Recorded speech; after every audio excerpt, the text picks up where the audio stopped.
사랑하는 기쁨의 가족 여러분, 안녕하세요. 오늘은 다 같이 사도행전 13장 1절에서 12절의 말씀을 묵상하도록 하겠습니다. 안디옥 교회의 선지자들과 교사들이 있으니 곧 바나바와 니게르라 하는 시므온과 구레네 사람 루기오와 분봉왕 헤롯의 젖동생 마나엔과 및 사울이라. 주를 섬겨 금식할 때에 성령이 이르시되 내가 불러 시키는 일을 위하여 바나바와 사울을 따로 세우라 하시니 이에 금식하며 기도하고 두 사람에게 안수하여 보내니라. 두 사람이 성령의 보내심을 받아 실루기아에 내려가 거기서 배 타고 구브로에 가서 살라미에 이르러 하나님의 말씀을 유대인의 여러 회당에서 전할세 요한을 수행원으로 두었더라. 온 선 가운데로 지나서 바보에 이르러 바 예수라 하는 유대인 거짓 선지자인 마술사를 만나니 그가 총독 서기오 바울과 함께 있으니 서기오 바울은 지혜 있는 사람이라 바나바와 사울을 불러 하나님의 말씀을 듣고자 하더라. 이 마술사 엘루마는 이 이름을 번역하면 마술사라. 그들을 대적하여 총독으로 믿지 못하게 힘쓰니 바울이라고 하는 사울이 성령이 충만하여 그를 주목하고 이르되 모든 거짓과 악행이 가득한 자요 마귀의 자식이요 모든 의의 원수여 주의 바른 길을 굽게 하기를 그치지 아니하겠느냐. 보라, 이제 주의 손이 내 위에 있으니 내가 맹인이 되어 얼마 동안 해를 보지 못하리라 하니 즉시 안개와 어둠이 그를 덮어 인도할 사람을 두루 구하는지라. 이에 총독이 그렇게 된 것을 보고 믿으며 주의 가르치심을 놀랍게 여기더라.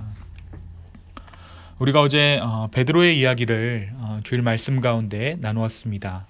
베드로의 기적적인 탈옥이 있고 성경은 베드로를 죽이려 했던 헤롯의 죽음을 12장 말미에 전합니다.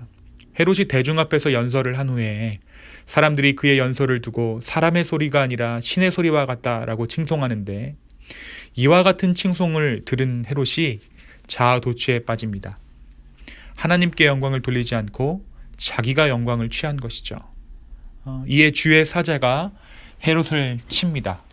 헤롯은 벌레에게 먹혀 죽는 비참한 최후를 맞습니다. 하나님을 대적하는 자의, 하나님의 영광을 가로채는 자의 비참한 말로를 보여주고 있는 것이죠. 그리고 말씀은 하나님의 말씀이 흥왕하여 더하니라 라고 기록하고 있습니다. 12장 24절입니다. 오늘 우리가 읽은 그 사도행전 13장의 말씀은 이 흥왕한 하나님의 말씀, 이 말씀이 어떻게 일하고 있는가를 우리에게 다시 한번 보여주는 구절입니다. 사도행전 13장은 사도행전 전체적으로 중요한 전환점이 되는데 12장까지 예루살렘 교회를 중심으로 했던 선교가 13장부터는 바울을 중심으로 이방인 교회를 중심으로 전개됩니다. 바울은 안디옥 교회에 있었는데 이 안디옥 교회가 바로 이방인의 최초 교회죠. 말씀이 소개하는 안디옥 교회 리더들을 한번 보겠습니다. 이 안디옥 교회 리더들은 예루살렘 교회가 유대인 출신의 리더들로만 구성된 것에 비해 굉장히 다채로운 구성원들을 가지고 있어요. 바나바와 니게르, 그러니까 흑인 시므온, 구레네 사람 루기오와 헤롯의 젖동생 마나엔, 그리고 바울이 그 리더였습니다. 그들은 주님 앞에 금식함으로 나아갑니다. 여기서 왜 이들이 금식했을까요? 세상과 구별된 삶을 그들이 살았다는 것을 단편적으로 보여주는 구절이죠. 오직 주님께 소망함을 두고 이들이 교회를 이끌었다는 거예요. 게다가 안디옥 교회는 성령이 충만한 공동체였어요.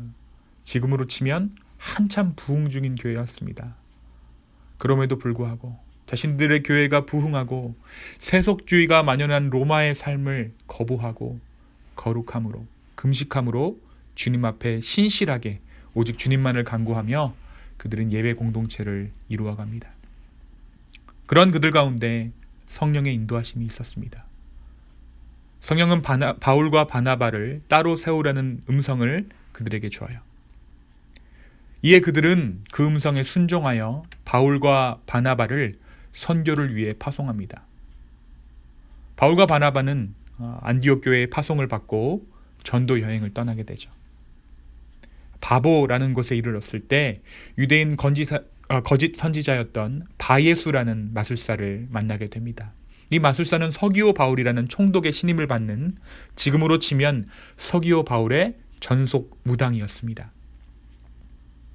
이 서기오 바울이 사울과 바나바가 전해주는 복음을 들으려고 하자 이 바예수가 혼신의 힘을 다하여서 복음이 전해지는 것을 막습니다. 그러나 사울은 그러한 바예수를 성령의 권능으로 꾸짖고 심판합니다. 자신이 당했던 그 맹인이 되는 형벌을 그에게 내려요. 서기오 바울은 실제로 자신이 총애하던 바예수가 맹인이 되는 것을 보고는 바울이 전하는 복음을 받아들이게 됩니다. 오늘 말씀에서 우리는 무엇을 볼 수 있을까요? 첫 번째로 안디옥 교회의 결단입니다. 사울과 바나바는 안디옥 교회의 핵심 리더였어요. 이들이 교회에서 빠지게 되면 안디옥 교회의 기반 자체가 흔들릴 수도 있었습니다. 그러나 교회가 기도하는 가운데 성령이 이 둘을 선교사로 파송할 것을 명하시자 교회는 지체 없이 순종합니다.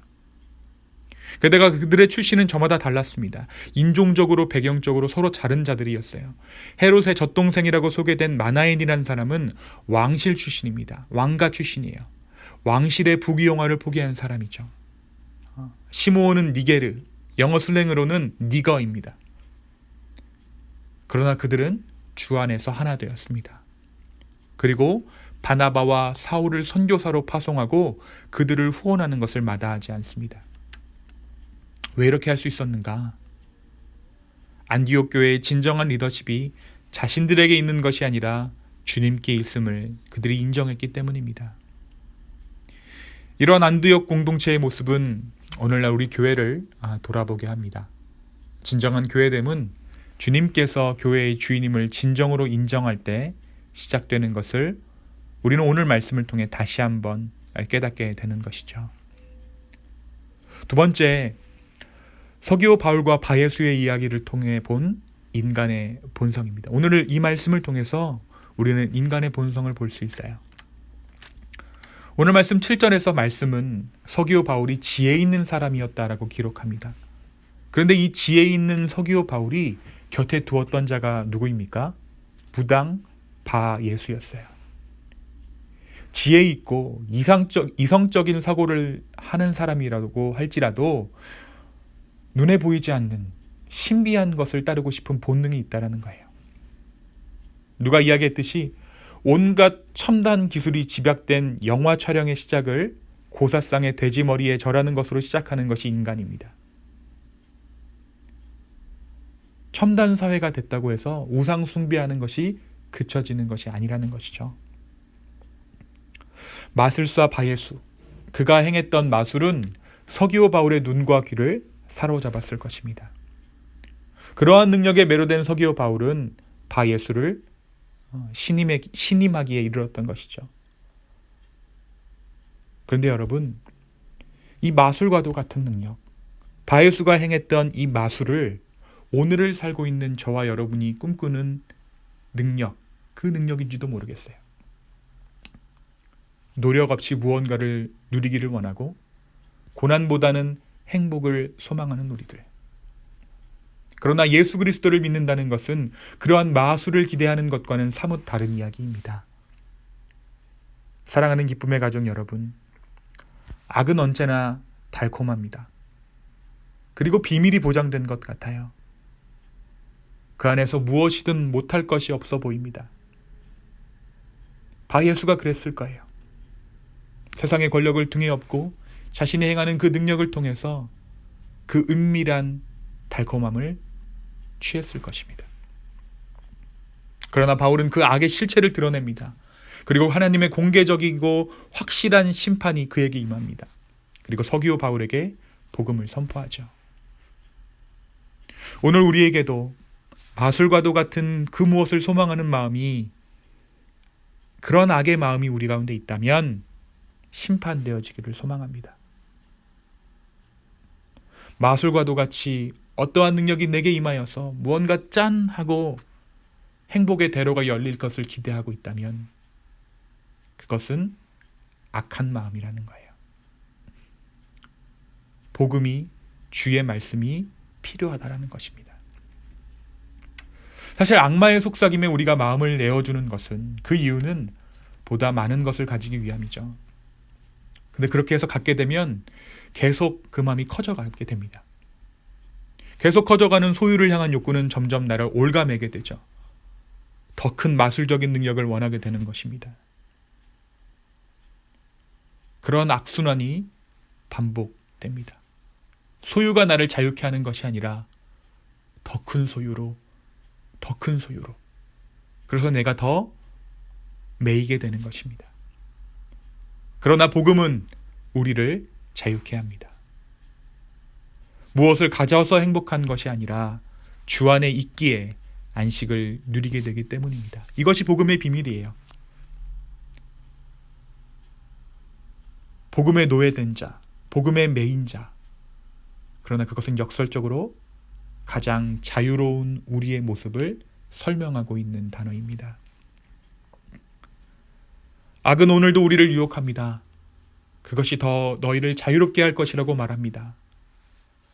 그 달콤한 유혹을 뿌리치고 주 안에서 진정한 자유를 누리게 되는, 복음 안에서 발견되는 저와 여러분 되기를 예수님의 이름으로 축원합니다. 함께 기도하겠습니다. 사랑과 은혜의 주님, 어제 우리가 주일을 통해 주의 말씀을 가지고 한 주를 시작했습니다. 월요일 주님께서 허락하신 두 번째 날, 온전히 주의 말씀 가운데 다시 한번 우리의 마음을 드립니다. 마술을 원하는 나의 마음들을 잠잠케 하시고 오직 주의 진리로 우리를 자유케 하여 주시옵소서. 성령이 충만한 우리 되기를 소망합니다. 교회의 주인이 하나님이심을 다시 한번 인정합니다. 주여 우리를 인도하여 주시옵소서. 감사합니다. 예수님의 이름으로 기도하였습니다. 아멘.